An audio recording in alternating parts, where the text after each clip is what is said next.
So take a look at Senator Thom Tillis, who is no longer going to be running for re-election, and his opinion on Stephen Miller and Kristi Noem.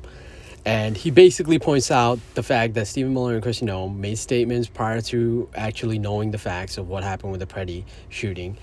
And he basically criticizes Kristi Noem for not knowing what she's doing, being completely incompetent, Stephen Miller for being extremely incompetent.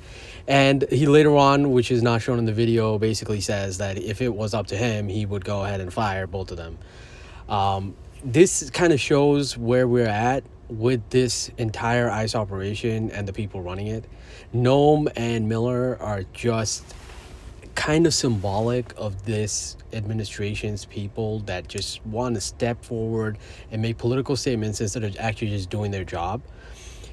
Noem is at a cabinet level position, and then, as Tillis points out, she's not only responsible for the immigration issue but also for disaster relief, for FEMA, and that she is basically completely forgotten about that part of the job. And even in the part of the job that she's trying to do, she's completely messing it up.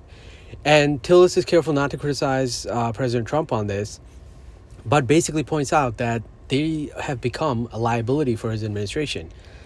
Now, granted, this may be looked at as, is it Tillis just saying this now that he's not running for re-election? Is he actually trying to defend Trump? Is it, more of a criticism of Donald Trump?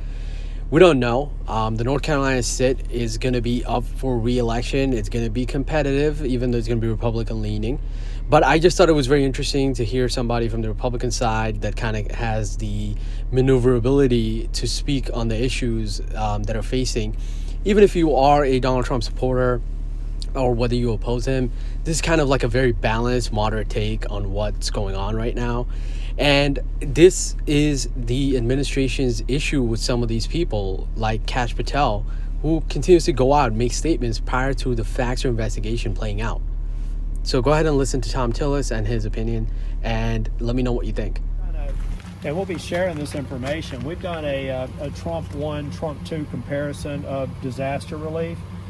There's no comparison whatsoever. Trump 1 was right on with disaster recovery. You think about Matthew and Florence.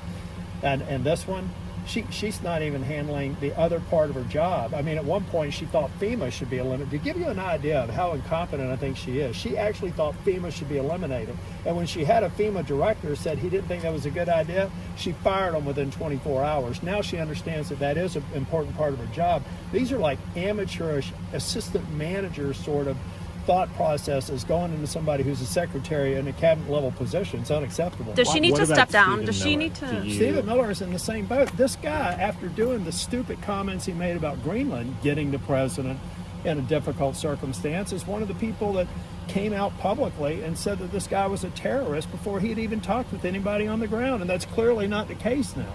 So, I mean, it's just, Stephen Miller never fails to live up to my expectations of incompetence. Why